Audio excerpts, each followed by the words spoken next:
I never imagined something as simple as babysitting could turn into something like this. I thought it was just going to be another easy job, a way to make a few extra dollars. The ad seemed straightforward. Need a sitter for the weekend. Family vacation. House in Alaska. 3 kids. Good pay. It sounded simple enough. What could go wrong? I had no idea. No one could have prepared me for what was waiting inside that house. The moment I stepped through the door, I felt a shift. It wasn't the usual feeling you get when you're in a new place, trying to get settled. No, this was different. This was heavier. The air felt colder, even though the heating was on full blast. The house was old, much older than I'd expected, but that wasn't what unsettled me. It was something else, something intangible. As I stood there in the entryway, looking around, I realized something was off, and I couldn't quite put my finger on it. I thought it was just the isolation. Alaska isn't exactly the most bustling place, but it was more than that. The house had this presence, like it was watching me, like I wasn't welcome. The parents had left a list of rules for me, a long list. It was strange at first, but I chalked it up to them being overly cautious, maybe even eccentric. Rule 1, do not go into the attic, ever. Okay, that seemed odd, but harmless. I didn't need to go into the attic, right? Rule 2, never go into the kitchen after 10 p.m. Again, weird, but I didn't see why that would be an issue. I thought it was just one of those quirky things that people sometimes leave behind, silly little rules that didn't really mean anything. I should have known better. I should have realized that those rules weren't just instructions. They were warnings. Warnings from people who knew exactly what was happening in that house. Warnings from people who knew what would happen if someone like me, someone unprepared, broke them.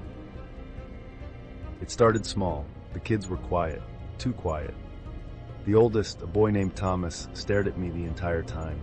Not in a curious way, but in a way that felt calculating. His little sister, Ellie, wouldn't even look at me.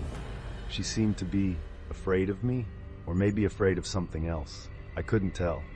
At first, I just brushed it off. Kids get nervous with new people, right? But the longer I stayed, the more I felt like something was off. It wasn't just the kids, it was the house. The walls seemed to creak more than they should. The floors groaned beneath my feet as if the house was shifting, settling, or maybe something more. The silence was thick, not the peaceful kind, but the kind of silence you hear just before something terrible happens. That kind of quiet. But still, I ignored it. I figured I was just overthinking.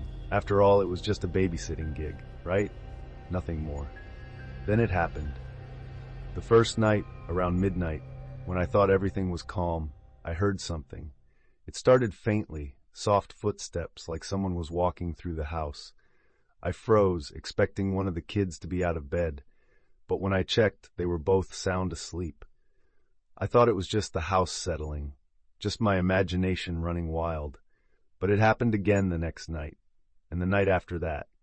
Each time, the footsteps grew louder, and then I started hearing something else. Whispers.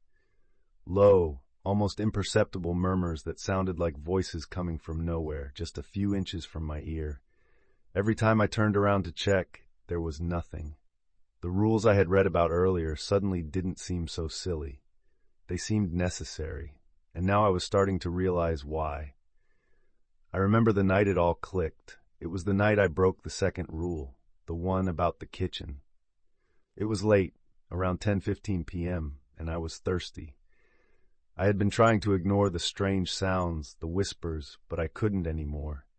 My nerves were shot, so I decided to go downstairs and get a drink. I wish I hadn't. I wish I had stayed in my room, followed the rules, and left it alone. But I didn't. The moment I crossed the threshold into the kitchen, something shifted. The temperature dropped, and the lights flickered, dimming for just a second before they returned to normal. But there was something else too, a feeling, a presence. That's when I heard it. A voice, so faint at first I thought I was imagining it, but then clearer, "Get out." It wasn't a whisper, it was a command, cold and sharp. I spun around, heart pounding in my chest. The kitchen was empty, there was nothing there. But the feeling, the weight of it was undeniable. I didn't stay. I rushed back to the living room, heart racing, mind spinning. My thoughts were all over the place. What was that? What's going on here? But no answers came. Just more silence, more waiting. The rules, they weren't just odd quirks. They were there for a reason, and I had just ignored them. That night, I didn't sleep. I couldn't. Every sound, every movement, every whisper felt like it was directed at me. I thought I was losing my mind. I was certain the house was playing tricks on me. But in the back of my mind, something told me that the house wasn't the problem.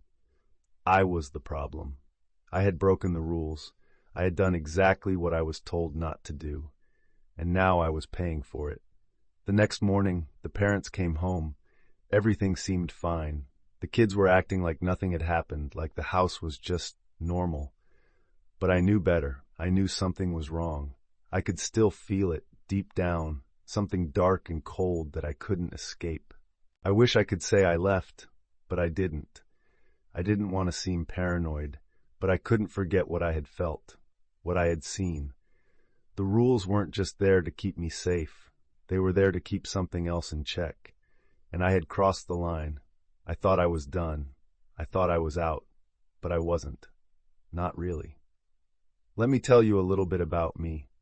I'm just like a lot of people trying to make ends meet. I was a college student living in a small town in Alaska, one of those places where the sky is always gray in the winter and the snow piles up higher than the rooftops. I'd grown used to the isolation, the long nights that stretched on forever, and the silence that never seemed to end. The quiet could get unnerving sometimes, but it was the price you paid to live in a place like this. I didn't mind it. In fact, I kind of liked it. No one to bother me, no distractions, just me and my books. But when the bills piled up and I had to scrape together enough for rent and food, I had to find other ways to make money. I didn't have a lot of options. That's when I came across the babysitting job. It was a last-minute thing, posted on a local online board. A family needed someone to watch their kids for the weekend while they were away on a business trip. The pay was decent, better than I had expected, and honestly, I could use the extra cash. Babysitting wasn't glamorous, but it was simple, and in a town like mine, you didn't get many opportunities to do anything else. I was a little nervous at first, because, let's be honest, who wouldn't be? But after exchanging a few messages with the parents, they seemed perfectly normal. They were kind enough, gave me all the details I needed, and even mentioned that their kids were well behaved. What could go wrong? But there was one thing about this job that should have been a warning, a detail I missed. The house was far. They lived outside of town, past the main roads, in a part of Alaska that felt as though it was on the edge of the world. I had heard of it before, a remote area known for being isolated, even by Alaskan standards. But I wasn't worried. I had a car, GPS, and a clear map.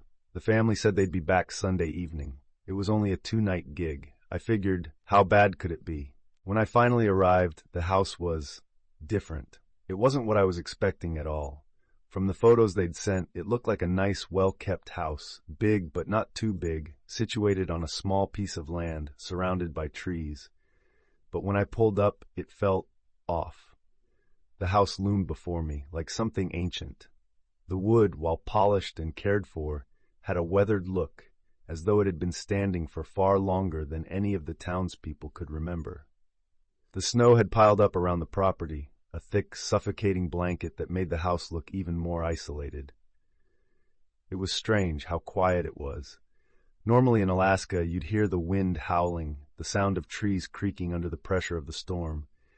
But this place, it felt like nothing existed outside of the house. The trees were still. The sky, a constant sheet of gray, seemed to hang low, pressing down on everything, almost suffocating it. I pulled into the long, narrow driveway and parked in front of the house. I stepped out of the car, the snow crunching beneath my boots, and for the first time I felt exposed. I don't know how else to explain it. It was as though the house itself was waiting for me. I walked up to the front door and knocked. The mother answered, smiling. She was polite, even warm, but there was something about her that made me uncomfortable. It wasn't her demeanor, it was how she moved. Quick, deliberate, like she was trying to rush through the exchange. I thought maybe I was overthinking it. Maybe it was just nerves.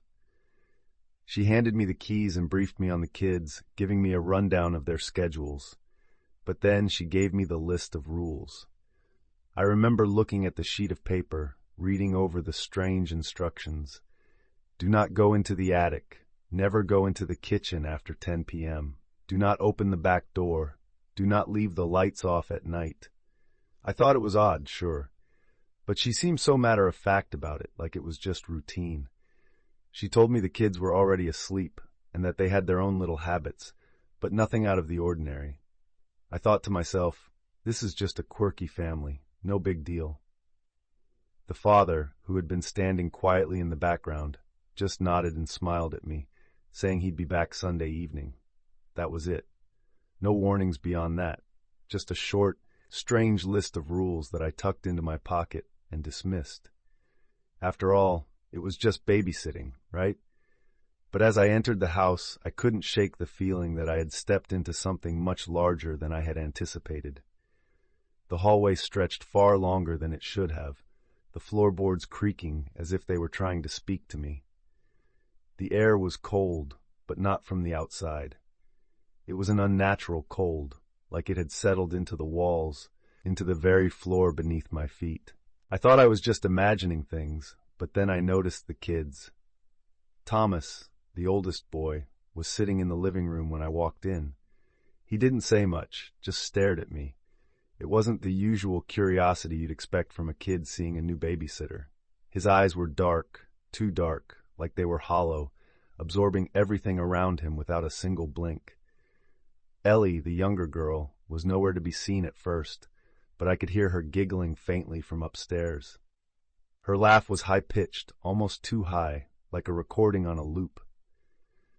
I didn't know it then, but that moment, standing there in that quiet, eerie house staring into Thomas's eyes, was the first sign that something was wrong. Something was terribly wrong. I just didn't know how deep it ran yet. The wind howled outside, but inside there was an eerie stillness. It was like time had stopped, frozen, waiting for something to happen. I thought it was just nerves. After all, who wouldn't be nervous in a strange house, so far from the town, with nothing but miles of snow surrounding it? But deep down I knew, I felt it, that this place was more than just an old house. It was something else, something with its own rules, and I was about to learn the hard way just how dangerous it could be to break them. The house felt alive in a way I couldn't explain. Every step I took seemed to echo through the halls, but no matter how many rooms I passed, there was an overwhelming sense that it was too quiet, unnaturally quiet. The kind of quiet you only get when something is waiting for you, watching you. The walls, made of dark, polished wood, were adorned with intricate carvings that seemed to twist and change shape the longer I looked at them. I wasn't sure if it was my imagination or if the light in the house was just playing tricks, but the carvings, they seemed to shift in the corners of my vision, as if they had a life of their own. The floors creaked under my feet with every movement, and each step I took felt like it was marking my presence.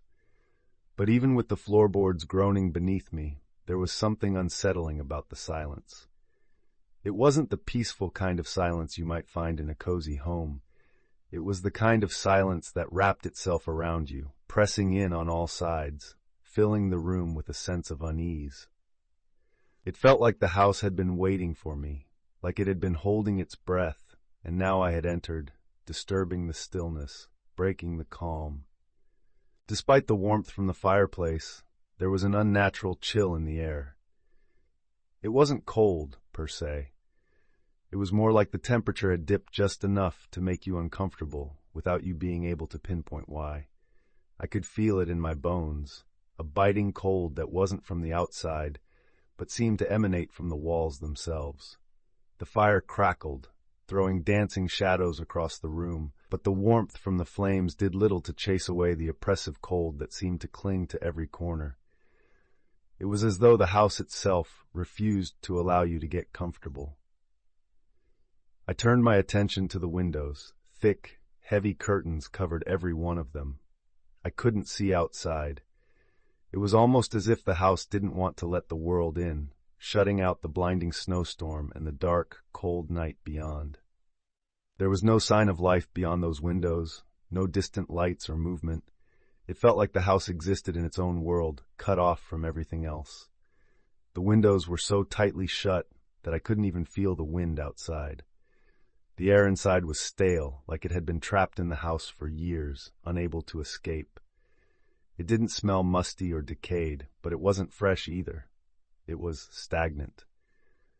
The only sound in the house, aside from the occasional crackle from the fire, was the howling wind that seemed to circle the house, rattling the windows as if trying to get in. But the windows didn't budge. They remained shut tight, as though the house itself was refusing to let anything from the outside disturb its quiet. And then there were the kids. I had expected them to be a handful.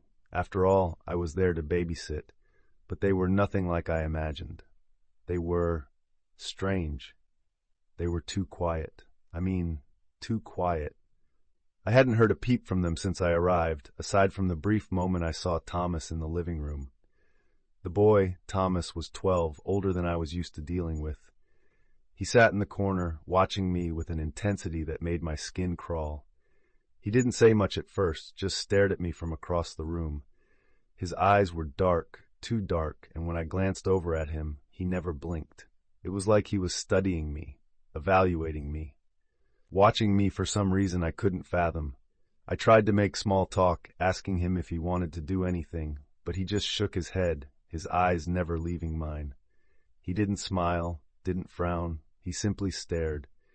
And the longer I looked at him, the more uncomfortable I felt, as if I was being observed by something much older than a 12-year-old boy.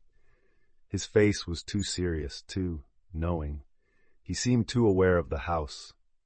Ellie, the younger one, was even stranger. She was 7, but she didn't act like a typical child. At least, not when I first saw her. She wouldn't look at me. She sat in the far corner of the room, her back to me, her eyes fixed on something I couldn't see. I tried to call her name, tried to get her attention, but she wouldn't respond. It wasn't that she didn't hear me. It was as if she was choosing to ignore me. I could see her little hands curled tightly in her lap, her body stiff, as if she was afraid to move. Her silence was unnerving, the kind of silence that made your throat tighten and your heart beat faster. I approached her, crouching down so I wasn't looming over her. "Ellie?" I said softly, trying to get her attention. She didn't move. Not a single muscle twitched. I bent lower, close enough that I could almost feel her breath on my skin, but her eyes remained fixed on the corner of the room. That's when I noticed it, the slight shift in the atmosphere. The air around her felt heavier, like it had thickened somehow. I tried to reach out, to touch her shoulder, but before I could, she flinched, just a tiny, imperceptible movement, and turned her head slightly toward me. But she didn't look at me. No, she stared at something over my shoulder, past me, her gaze intense and unfocused. I turned quickly, half expecting to see something behind me, but there was nothing. Just shadows stretching across the room, the dim light from the fire casting long, crooked shapes across the walls. The room was as still as it had been before, yet Ellie's gaze never left the empty space behind me. I could feel the hair on the back of my neck stand up. I asked again, more insistently, "Ellie, are you okay?" She slowly tilted her head to the side, her expression unreadable. Finally, in a voice barely above a whisper, she spoke. "Don't go up there." Her words hung in the air, heavy and strange. She said it like a warning, but there was no fear in her voice. Just cold certainty. "Up where?" I asked, barely able to keep my voice steady. She didn't respond. She just looked at me, those wide, unblinking eyes fixed on me, and slowly, ever so slowly, she began to smile. But it wasn't a happy smile. It was knowing, like she had some secret, something she wasn't telling me. The silence stretched between us, thick and uncomfortable. My heart pounded in my chest as I tried to shake off the dread that was creeping up my spine. But I couldn't. I couldn't shake the feeling that this house, these kids, and those strange rules, everything about it was wrong. And Ellie's smile only confirmed it. I stood up and backed away from her, but as I did, I heard a faint rustling sound, like something shifting above me, just out of reach. I looked up at the ceiling, the dark, shadowy corners of the room now taking on a new, unsettling quality. It felt like someone or something was up there, watching me. I swallowed hard. I knew what I had to do next, even though every bone in my body screamed at me not to. I had to go upstairs, to the attic. But the thought of it made my blood run cold. Ellie's words echoed in my head, repeating like a chant. Don't go up there. And yet somehow I felt drawn to it. Something was waiting. Something was up there. I should have known better. I should have turned around and left, gotten in my car and driven away, but instead I stood there, frozen in place, as the house seemed to settle around me. The walls creaked again, louder this time, as if the house itself was urging me to move forward. And so I did. It wasn't until the second night that I really began to notice the rules. You know, the ones the parents had left for me? The ones that seemed odd at first, but I thought nothing of? I was still trying to adjust to the house and the weird vibe the kids gave off. But something was different that night. Something felt off, and the longer I stayed there, the more those rules seemed less like strange quirks and more like warnings. I couldn't shake the feeling that I was being watched, that something was lurking just beyond my line of sight, always just out of reach. But I was trying to keep it together. I didn't want to overthink it. I was just there to babysit, right? I pulled out the sheet of paper again. It was more like a checklist than anything. I read the rules over and over, each one more unsettling than the last. Rule 1. Do not go into the attic under any circumstances. The parents had been so specific about that, almost insistent, but at the time I didn't think much of it. It was just an old house, probably nothing up there. But something about that rule stuck with me, like they were trying to prevent me from discovering something hidden in the dark. The second rule, never go into the kitchen after 10 p.m. That was stranger, especially when I considered how quiet the house was at night. What was so dangerous about the kitchen at that hour? But I dismissed it. Maybe it was just their own weird way of running things. The kids had long since gone to bed by the time night truly settled in. Thomas was in his room, silent as usual, and Ellie had finally fallen asleep upstairs, her muffled giggles fading into the dark. The wind howled outside, but the house was eerily calm, almost too still.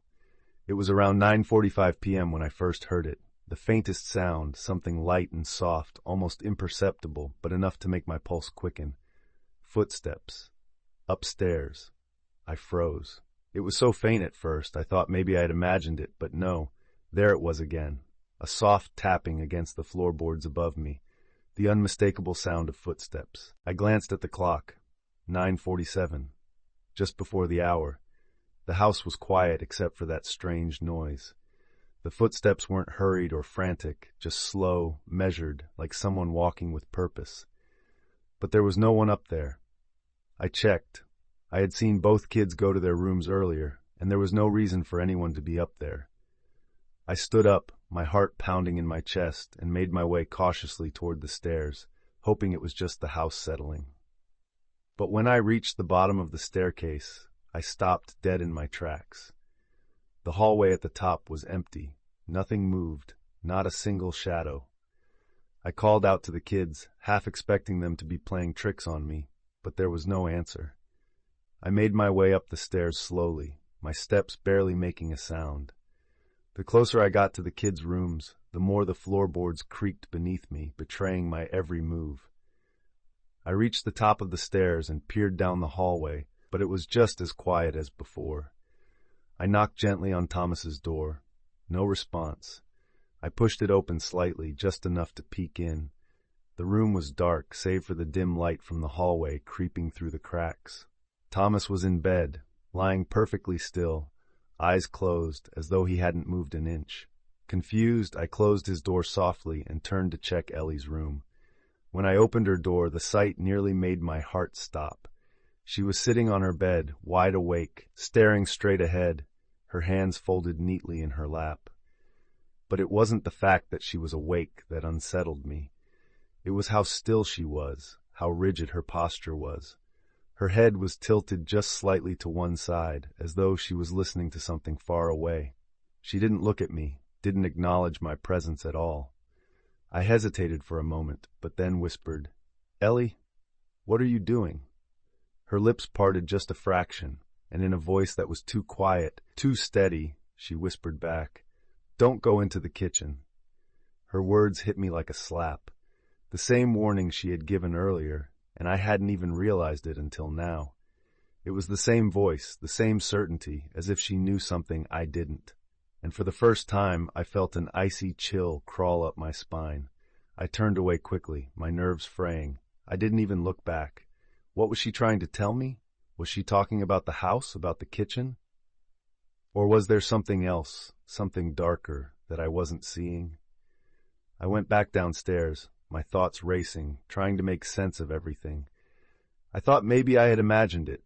Maybe it was just the cold, the isolation getting to me.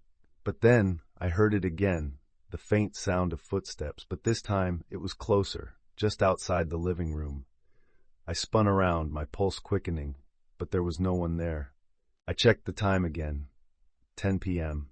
I had just passed the point where I was not supposed to be in the kitchen.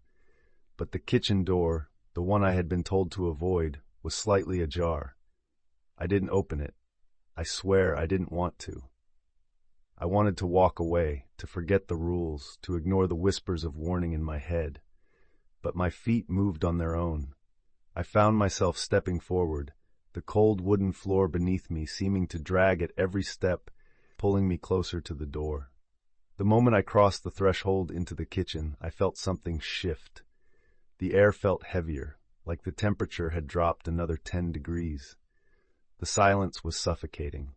There were no signs of movement, nothing out of place, yet something about it made me feel like I wasn't alone. I glanced around, the kitchen dimly lit by a flickering overhead light. The refrigerator hummed softly, and the old oven stood to the side, dark and unused. But then my eyes landed on something that made my stomach lurch. A small wooden box, sitting on the counter, just out of reach. It looked like a child's toy box, but it was old, cracked, and weathered, like it had been in that house for decades. I didn't touch it. I didn't even go near it, but I could feel something pulling me toward it, like the box was waiting for me to open it. The sensation was nearly unbearable. I turned away, but as I did, I heard something that made my blood run cold, a soft scraping sound, like nails against wood. I froze. It was coming from behind me, from the box. I didn't dare look back. I was about to turn and run when suddenly I heard a voice. "Don't open it." It was Thomas. I spun around, my heart pounding, but there was no sign of him.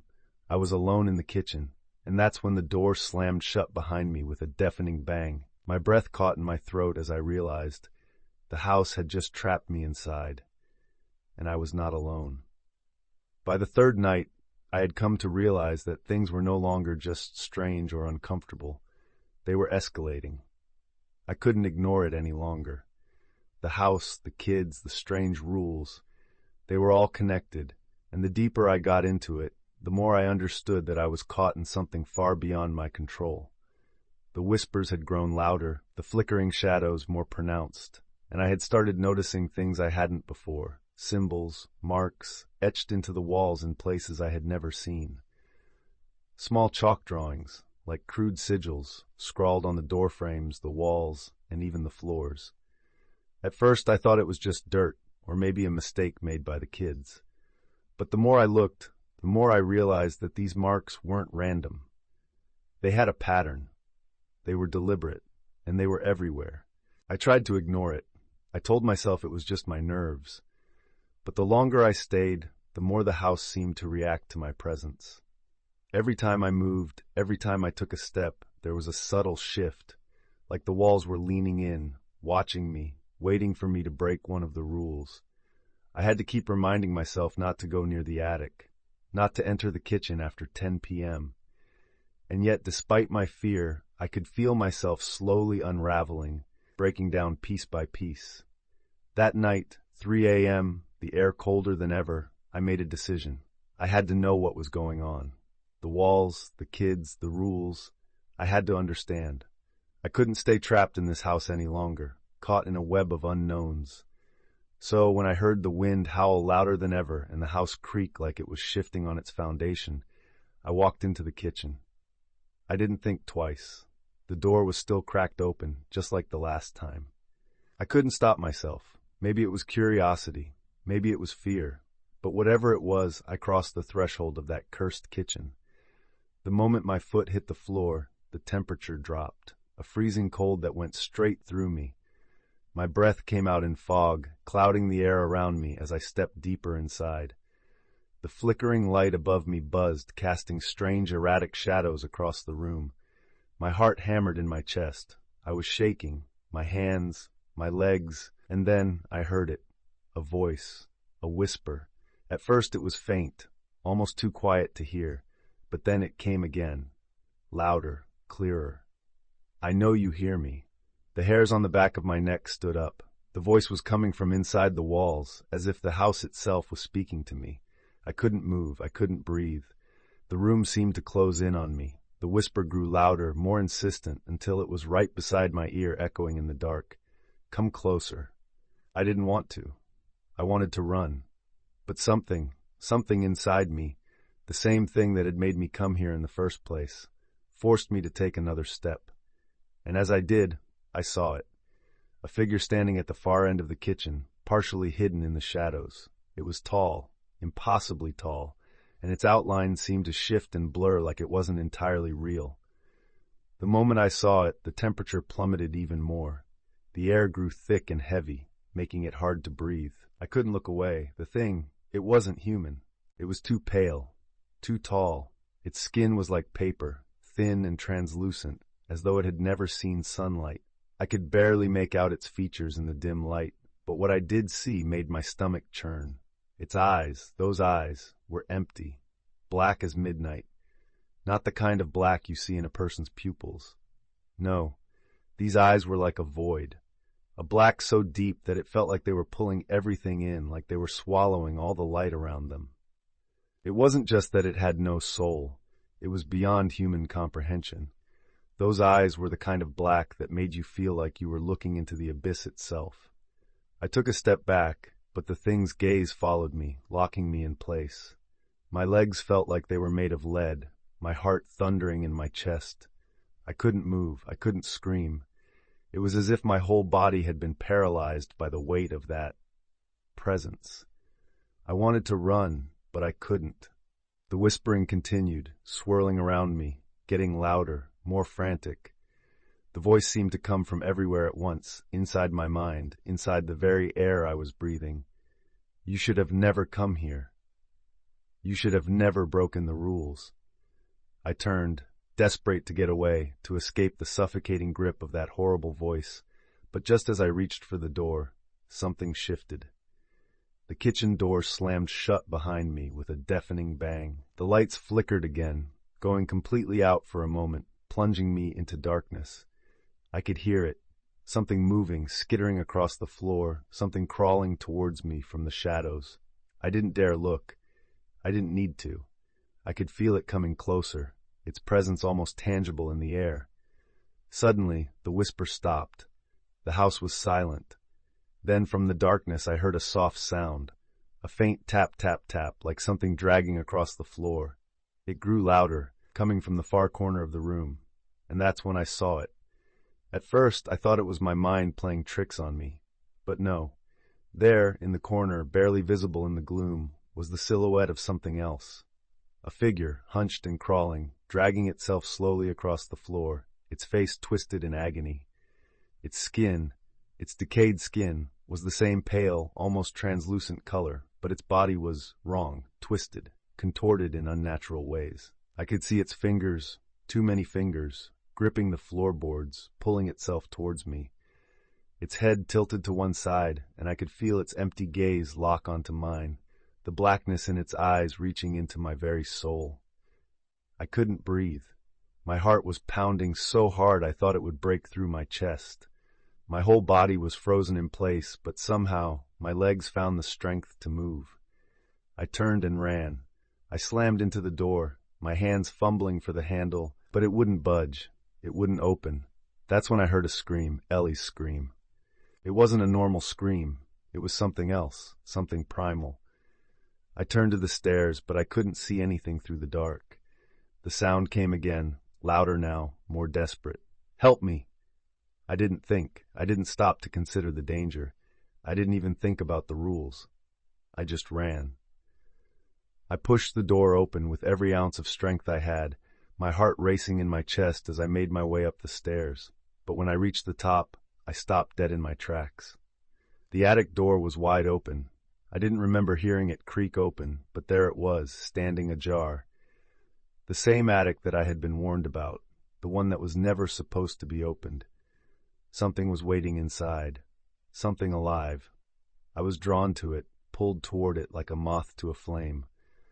The darkness inside the attic was thick, swallowing the light from the hallway.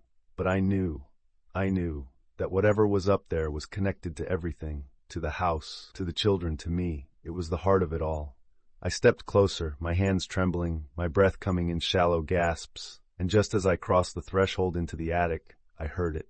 A low, guttural voice, like a whisper from the depths of hell. You shouldn't have come here.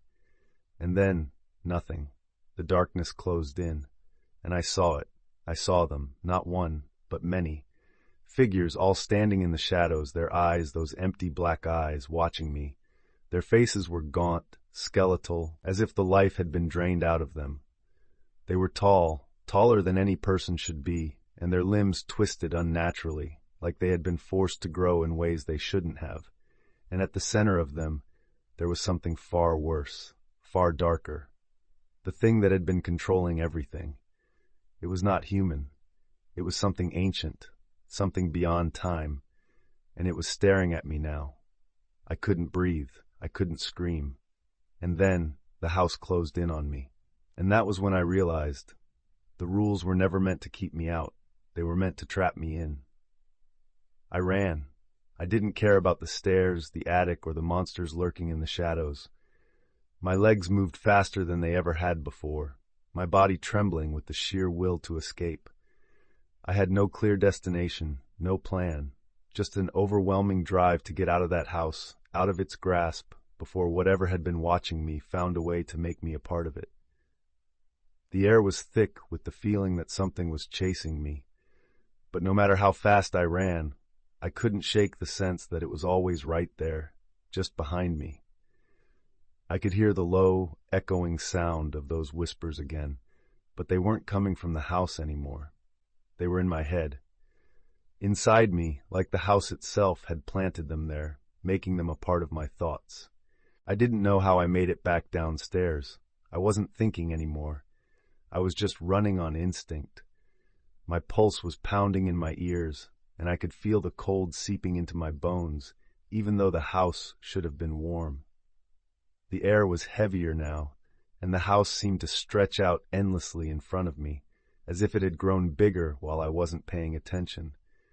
The walls seemed to close in, and I could almost hear them groan, as if they were alive, groaning with the weight of everything that had happened. When I reached the front door, I grabbed the handle with all my might. It wouldn't open. My fingers slipped from the brass knob, and I yanked again, frantic, but it was locked. Just like the attic door, just like everything else in that godforsaken house.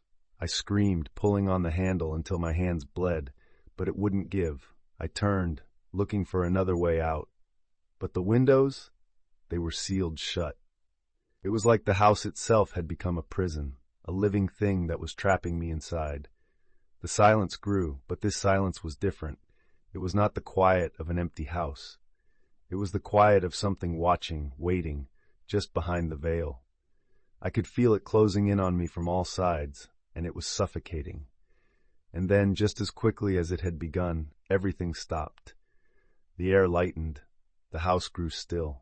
I stood there, panting, my heart thudding in my chest, trying to process what had just happened. Had I imagined it? Was the house playing tricks on me? My head was spinning, and every part of me screamed that I needed to leave. But it was quiet now, dead quiet. I looked over my shoulder, just one more time, to see if anything was there. Maybe it had been a nightmare. Maybe the whole thing had been a hallucination. I couldn't explain it, but I had to know. And when I did, I saw it. Not the monsters, not the thing in the attic, but the house. The windows were dark, the porch was empty, there was no sign of life at all. Just the old looming structure standing there in the snow like it had been for decades. But something was wrong. It was watching me. I could feel it. Like it had eyes of its own, eyes that never blinked, always fixed on me. I rushed outside, not even looking back as I crossed the threshold. The cold hit me like a slap, and I stumbled into the snow. It was the same snowstorm that had been there when I first arrived, but it felt colder now, like it had absorbed something dark, something that had clung to me from the house itself. I didn't look back again. I didn't stop running. I don't know how far I ran, maybe a mile, maybe more. But when I finally reached the road, I collapsed. I don't know how long I lay there, gasping for breath, staring up at the sky. The wind was relentless, howling through the trees, but in the distance, the house was still there. I couldn't see it clearly, but I knew it was watching. It was waiting. The next morning, the family came back. They drove up in their car like nothing had happened, laughing, talking about their trip. Everything seemed normal, too normal. The snow had stopped, the wind had died down, and the house stood there like any other house in the area, untouched, unchanged. I didn't say anything about the night before. I couldn't. I had no words. I wanted to leave, to get out of there and never come back. I packed my things in a hurry, never looking at the house, not once. But as I drove away, I couldn't shake the feeling that it wasn't over, that it wasn't finished with me yet. I haven't been able to forget what happened. Every night, I hear those whispers. In the quiet moments when I'm alone, when the wind picks up, when the lights flicker, I hear it. A whispering voice calling my name. At first, I thought it was just the memory of the house, the things I had seen, but I don't think that's it anymore. No, I don't think I ever truly escaped that place. Maybe I never will. I keep thinking back to that attic, to what was in there, what I didn't see, what I couldn't understand. But what scares me the most is that the house still has its rules. And I think I broke the worst one. I don't know if I'll ever be free, but I don't want to go back to find out. I'll tell you this, if you ever hear about that house, if you ever get an offer to babysit in the middle of nowhere in Alaska, don't take it. Don't even consider it. Don't go. Because the rules are there for a reason. And if you break them, if you step into that house, there's a chance you'll never get out. I don't know if the family knows. Maybe they do. Maybe they're part of it. Part of whatever is waiting for the next person to slip up. All I know is this. The house is always watching. And it's always waiting for someone to make that one mistake, one broken rule, one misstep. And I think it's still waiting for me. You've heard the story. You've seen the house, felt its darkness, and experienced the terror that comes with breaking the rules. But now, I want to hear from you. What would you have done if you were in my shoes? Would you have followed the rules, no matter how strange they seemed? Or would you have done what I did, broken them, hoping for the best, only to discover the horrors lurking beneath the surface? Do you think it was just the house playing tricks on me, or was there something else at work? A force, something beyond explanation, waiting for someone to make a mistake. Or maybe, just maybe, the house wasn't just a house at all. Maybe it was alive. Maybe it was alive in ways I can't even begin to comprehend. I know it's a lot to take in, but have you ever experienced anything like this? A strange house with rules that felt too real? Maybe you found yourself in a place that seemed too familiar, too wrong, and yet you couldn't explain why. Or maybe you've had your own encounter with something you can't explain. Whether it's an old mansion in the middle of nowhere or an innocent-looking house that's hiding something darker underneath. Share your story. I'm sure there are others out there who can relate. who know exactly what it feels like to step into a place that doesn't want you there. If you've experienced something like this, or if you're just fascinated by the eerie mysteries of the world, don't hesitate to leave your thoughts, your theories, or even your own chilling experiences in the comments below. I want to hear what you think. Who knows? Maybe we're all connected by these strange, terrifying forces. And you might just hold the key to understanding what's really going on in these haunted places. And if you don't want to miss any more stories like this, make sure to hit that subscribe button and turn on the notifications. There's always another story lurking around the corner, another mystery that needs to be uncovered. I'll keep searching, and I hope you'll join me on the journey. After all, there are more places out there, more secrets hidden behind the walls, waiting for someone like you or me to uncover them. Until next time, stay safe. But more importantly, stay curious. And remember, some rules are meant to be followed, but some rules, they're better left alone. Because in places like that house, breaking them comes with a price you might not be able to pay. So, what would you do?